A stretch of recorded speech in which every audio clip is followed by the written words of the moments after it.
This is the Giraffes Don't Eat Steak podcast, a show that brings you marketing stories, tips, hints, and much more. A treat for those who want to succeed in business or marketers who just want to learn. Hello, Alex. Good morning. I think it's morning. It's morning here anyway. Afternoon here. Good afternoon. And we have a special guest today, Leonie Mitchell. Hi, welcome, Leonie. Hi, thanks for having me. Fantastic. So, Alex, what are we talking about today? I believe it is marketing measurements. Yes. So I'd start off with a statistic. Go for it. Okay, cool. So the question is, so this was a survey done by Marketing Week, and the question is there analysis in place in your business for measuring creative effectiveness? So effectiveness. And okay, hazard a guess. This is a survey of, I think it was the 2,000 businesses. What do you think? What percentage do you think people said yes? We have marketing measurement tools in place. 30%. Oh, you're optimistic. Leonie said 30. I'm going 10. Wow, I don't know what side of bed you guys woke up on this morning, but obviously the pessimistic side. I was actually surprised by this statistic. They all lied. Maybe I was being completely optimistic, but apparently 58% of marketers say that yes, they do have tools in place, and 33% said no, and 8.5% say I don't know. Ooh. And the 58% lied. So, Yeah. because it's the answer you're supposed to give. This is one of the dangers. We discussed this in our research episode, right? One of the dangers of asking a question is people answer the way they think they're supposed to answer to not look bad. So I think this is one of those questions, because what kind of marketer wants to say, yes, I don't measure any of my marketing? You don't want to publicly say that. Yeah, I would say though that perhaps it's a biased survey because they ask marketers. That's true. And marketers Yeah. are going to say yes. If they'd Yeah, ask business owners.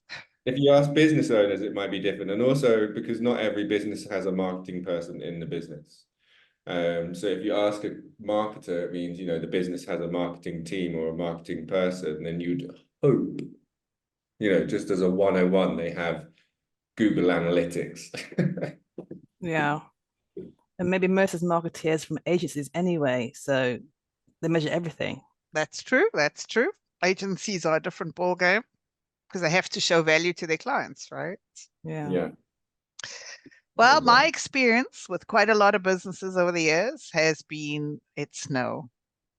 Businesses I've joined from scratch, just haven't even had the basics in. I had a conversation last week about tracking LinkedIn activity, right? Especially if you're paying for Sales Navigator or, you're actually paying. How do you track the effectiveness of that spend, the ROI of that? And yes, you get the LinkedIn stats, impressions, views, likes, all of that. But actually, you need to track the conversions in terms of how much revenue actually came from those interactions, or else, likes are nice, but actually, did it convert? And I get most of my likes and comments on pictures of dogs. Does it bring me lots of business? I don't think so. It's just the clickbait of the dog. They just like the dog. Dogs and babies, right? The winner. Always. So you guys recently went to an event. We did. Which, when we think of marketing measurements, I think a lot of people just think about, online measurements from Google Analytics, emails, etc. What were the key measurements for you guys at an event? Because I think that's also one that might fly under the radar a little bit in terms of measurements, especially because maybe a lot of people who go there are from different departments in the business and not necessarily from a marketing background. So I'm just wondering what your thoughts were on the events and how you measure those. What do you think, Leonie? That's interesting because for those events, it was about leads. You want leads, not just any leads, insurers. And in these events, the best way to do it, if you pay for the full package, it costs a fortune, you'll get your leads. But if it's on electronic leads, it doesn't quite work well. So this is an insurance event and very old school, talking to people face to face works. And that's what we did. They talk to people, had a Lego stand there to break the ice, start conversation. People remember you, take pictures. Says, I'll contact you. Yeah, do contact me. So it's all about the leads. It's not traditional marketing. It's very old school, but in that industry it works.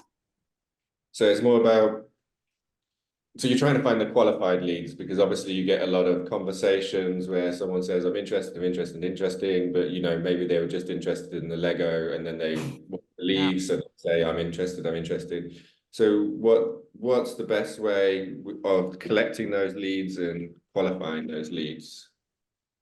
Well, it was quite, because it had a name tag that tied the company I worked for, you kind of knew if it was an insurance company or if it were an agency or startups, that helped. Now at this particular event, if we paid thousands of pounds to get the leads and just scan their badges, job done. But that wasn't the case. So we just took their business cards, took a picture of their tags, just had a great conversation with them. And then it's in the filtering job, going back to the office, typing out the list was quite long and boring. Doing research on LinkedIn to find out who they are, checking their website, make sure it's the same person website that exists. And then the next job is then to segment that list, to target them, do communication styles. It's slow, not ideal, because it needs to be quicker, so leads don't go cold. But then again, these are actually good warm leads because you've spoken to them, so they'll help when you actually contact them. But the question is, will it work? Will we send the emails out? What will the turnaround be like? Will we get responses? Will people subscribe? That's the biggest test. Yeah, I mean, that's the fear that we have, I guess, across all elements of marketing. Once you build a list, is my list going to work? It always depends on then the content that you provide going forward from then, really. So I guess there's different ways of capturing them in the event, depending on what mechanisms you have available to you. Yeah, absolutely. And I mean, it's exactly the same, as you say, Alex, with any marketing channel. Let's talk about websites, right? A lot of people have websites. What is the success criteria of a website? Is it visits, unique visits? Do you use all your Google Analytics tools to track? But all of that is, non-financial. You need to get through to how many signed up to your subscribe page, how many actually bought if you've got online purchase, or even if you've got offline purchase, right? How many of those website visitors actually paid you money is the real metric conversion. Whilst the website is just pretty. Well, so I'm obviously on a bit of a statistic mission today, so I've got another one for that aligns with that kind of. So again, so the question is, what is your interpretation of the term marketing effectiveness? So basically, did it work or did it not? And there were 1, 2, 3, 4, 5 responses available, and the over half. Wait, first share with us the 5. Let us choose. Okay, so the first one is the success of marketing communication campaigns is according to your short-term objectives to the actual campaign. The second one is the return of marketing investment earned, so your ROI. The third one is the delivery of your business objectives. The fourth one is how successful a marketing campaign has been in strengthening brand equity. So I guess that's like brand recall surveys. And then the last one is the success of a company's go-to-market strategy.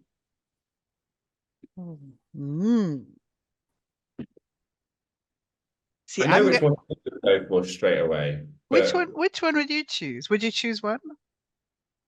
what I would say ultimately was well, this is because I'm coming from my direct response background, so Mm, I'm probably a bit swayed from that, but I would go for the ROI. yeah. Yeah, Leonie? I was going to say ROI. It's interesting because for me, the answer is it depends. Because for Ooh. every marketing campaign, you have an objective. If even being at an event, your objective is to raise brand awareness, right? If you're going there going, we're here to raise brand awareness, then that is your measurement, right? If you're there to say we're going to get leads, then that is your measurement. Every marketing campaign has an objective. So I don't think it's a blanket answer for me. For me, Mm. is it depends on what you're trying to achieve. If you're a startup and you're trying to break into a well-established market, you may need to get brand awareness first so that people see you as a contender. And you may need to get the brand awareness before the leads start coming. Because why would anyone come to a company they don't like, know, like, or trust, right? So Well, for me, it depends. I think the answer depends that you give is actually the answer to the first one, and it's according to the marketing campaign objectives, because they change, because the other ones are like just set In stone. in stone for your business, but the first one is what you're saying is the depends on what your objectives are for that particular campaign. Cool. Okay. Then I choose A. Right. What was the answer? What did everyone else say? Okay, so the over half of 51.9% agreed with you, Erica. And then 40% agreed with Leonie and I, or me and Leonie. And then third was business objectives. And then fourth was brand awareness. And then the last one was aligning with the company's go-to-market strategy. No. But it's a difficult one because each of the person who answered was in their own space. So Yeah. if they were in a brand position, right, if their job was brand, they would have gone for brand. If their job was direct response, they would have gone for ROI. Like, depends on where they sat. I don't know. I think it's a hard question. I am a believer in ROI and I do push ROI on every campaign. But I am also very aware that there are times when you have to do the pre-steps, and the pre-step is raise your brand. If you've just started out, but you want to be up against big players, so if you've got a new soft drink and you want to go up against Coca-Cola and Pepsi, hey, you're gonna have to work really hard first, right? To get in even in the game. And you're going to Um, need very pockets. you're gonna need a lot of money. But if that's the direction of the company, if that's the way you want to go, then you need to play completely differently. Maybe come up with a better Christmas campaign than Coca-Cola does, or like you need to think strategically about, right, how do we break through the ceiling to achieve? But yeah, I'm a big fan of ROI always. Yeah, I think it's a really strong indicator because why are you in business? You're in business to, well, I mean, among other things, to make money. Yeah, no, that's why. If you're running a lot Yeah. on everything you're doing, it doesn't make sense. And and absolutely. And if you are running a loss-making campaign, because that does happen, whether it's an event, a particular event, or a brand building, but as long as you're aware, right? As Yeah. long as you've got your measurements down, we expect to spend X and we know we're not going to make it back, right? Like everyone's aware. Then that's okay. But you need to go in with your eyes open. If you're going in thinking you're going to make money, but your messaging is brand, then there's a Yeah. disconnect. Yeah, That's exactly. that's where the problems happen, right? Is if people go, oh, we're going to get thousands of sales from this, whatever, but your message isn't strong enough. It's not a direct response message. Your audience isn't in the buying mode. All those things haven't lined up. It's not going to happen. There's nothing you could do. And that's also why websites are interesting. A lot of people think you should get sales off a website. I meet actually a lot of business owners who are like, oh, my website doesn't work. I don't get sales. What are your thoughts, Alex? You're kind of our website guru on this call. Should websites drive sales? I'm gonna take your word. I'm gonna say depends.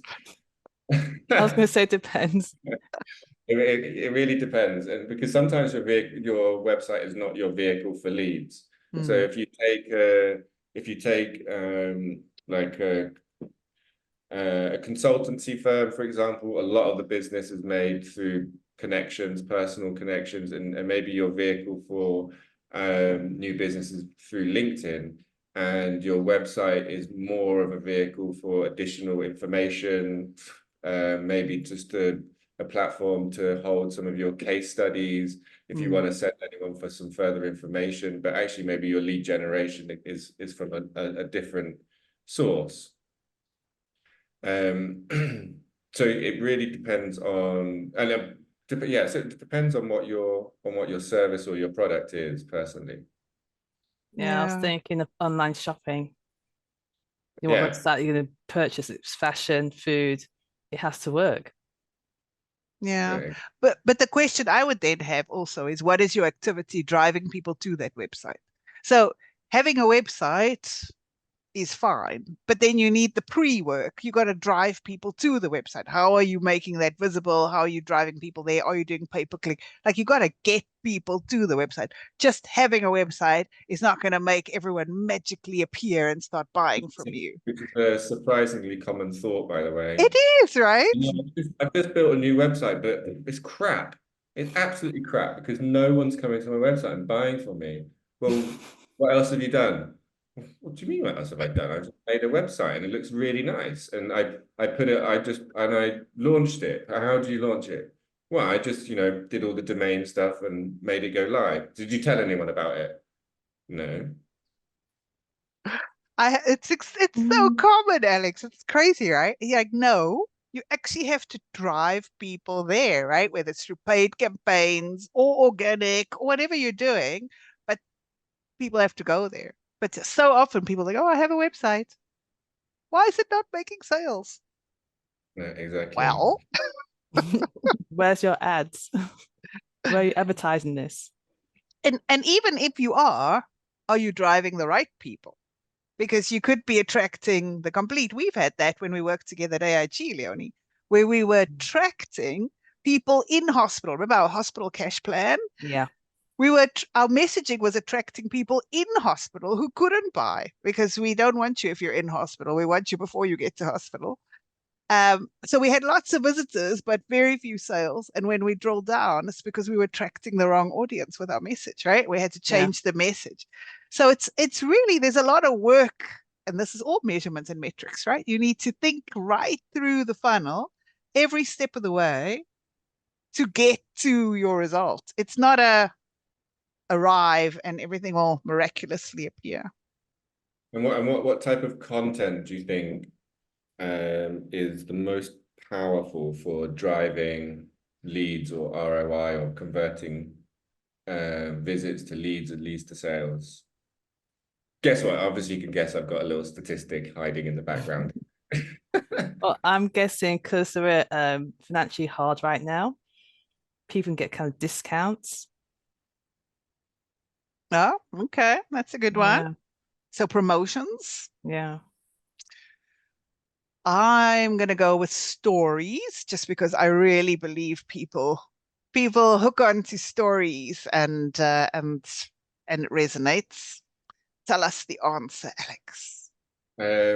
Well, it's more about the format rather than the Oh, style. But I'll go through this with you anyway. So I'd say the options are podcast, blog post, video, short form videos, images, case studies, and that's it. Those 5. oh, okay.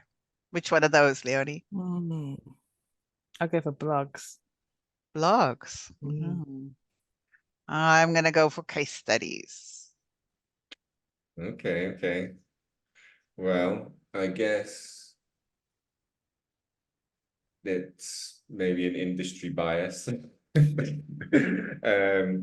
so 31% say short form videos work the best for them, followed by images, followed by blog posts, followed by case studies, followed by podcasts. Ah. Short form videos. It must be an industry bias. We've all got I it mean, in. short-form videos are the thing that is absolutely everywhere, wherever you go, whatever platform you're on, LinkedIn, um, Instagram, TikTok, Facebook, you're just inundated with short form videos. So I guess it's the in fashion thing because we're becoming more and more of a bite-sized information consuming society, right? Like I've got 30 seconds of my attention that I want all the information. So I made one of the biggest marketing errors ever in that I answered that question with my own bias instead of thinking of our consumers. And I hate short-form videos. I don't watch them. I'm not interested.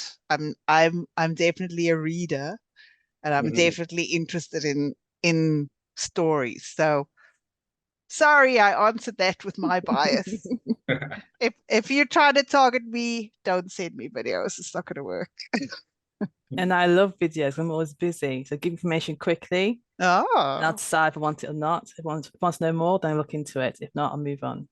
I think you're also into videos, right, Alex? I'm short form video person. Yeah, I have such a short attention span.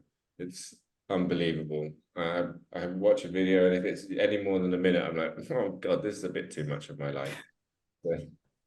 So when we were doing infomercials, we also got, and even just normal commercials, right? We were tracking at which point people dropped off. I suppose with short form, you can't actually track that, right? It's too quick. Or can you still see?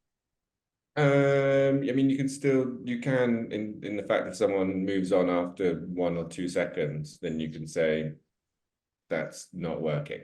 Then it's more like I think you say if someone's watching it for more than 50% of the duration, you can say they've watched it. You can say because if they dropped off at 50%, they watched it, but they're not interested in it. So it's not necessarily they don't want to watch something that's a minute long.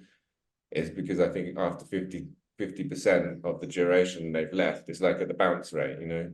They've been on the website, they've been on there for a few seconds, and like, nah, I'm off.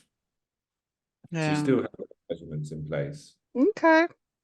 And then I'm thinking about our podcast. I watch those metrics because it's fascinating to me that anyone's listening to us. But yeah, we can see people downloaded our latest episode. We can see how many people have listened to all of them. We can see there's a lot of metrics, right? And you can optimize for that. Yeah, exactly. I mean, podcasts are a huge business though, still. I mean, it obviously had its huge boom in COVID, but they're still going strong from a monetization point of view. There's a huge amount of money available and being made on these shows because they're hugely popular. They've actually become almost like chat shows because a lot of them are coming to video and a lot of them are just people who are just watching them on as a video as opposed to just the audio. Yeah. Yeah. I've got some stats. I saw a stat on a podcast this morning, which was 80% of podcasts apparently never go past episode 10. So score us. Wow. Congrats. That's actually true, you know, because I found some podcasts that I've really liked and I run out of episodes. Where are they? Why have they stopped? So we're doing well. We're doing well with our podcast. Right, Leonie, to wrap up, any last tips you want to give our audience on measurement and metrics? Have your checklist of everything to do, what you're trying to achieve, your KPIs, and to be realistic. And be honest as well, and make sure you've got the right tools in place. And if not, see how you can improvise and just realize and just be realistic about the results if you don't have the right tools. But it's all about measurements, measure all the way from live, monitor, optimize, and then hopefully celebrate a good big fat ROI. Perfect. Alex, anything you want to wrap up with? Well, I'm just because you guys are so pessimistic about how many people have tools in place in their business, I'm going to say get some tools in place. Make sure you have the right analytics, and don't and don't rely on your bias, because we all have bias and say, I like this image, so I think it's going to work. No. Let's use the data that you have from the tools that you have in your business to understand what kind of imagery works. If we're talking about imagery, messaging, or whatever it is, platform, use the data to not Steer only you. to steer you. Don't use your own bias. Yeah, and I did fall prey to that bias, so naughty me. Right. And for me, I'm just going to put on the table the opposite, because sometimes, and I have worked in places where they ask for lots of data. I think Alex, you know, and I've had this experience where the tracking is horrendous and only 10% of those numbers are used. So just also make sure you're tracking stuff that's actually going to be used, because you can waste an awful lot of time putting a lot of data together, which no one's looking at, no one's going to use. So do keep a balance, because tracking can lead you down a minefield and you can get a little bit lost in the numbers. But if it's not telling you anything useful, then why bother? Awesome. Well, Leonie, great to have you on board. Alex, it's been fun as always. Brilliant. All right. Thank you, guys. Bye. Bye. Bye-bye. That wraps up this episode of Giraffes Don't Eat Steak. Thanks for joining us. I hope you found value in our discussion and got some new ideas to apply to your own business. Tune in next week for another round of marketing insights and inspiration. If you enjoyed this episode, please leave us a review and subscribe on Apple Podcasts, Spotify, or wherever you listen to podcasts. We appreciate you listening. Catch you next time on Giraffes Don't Eat Steak.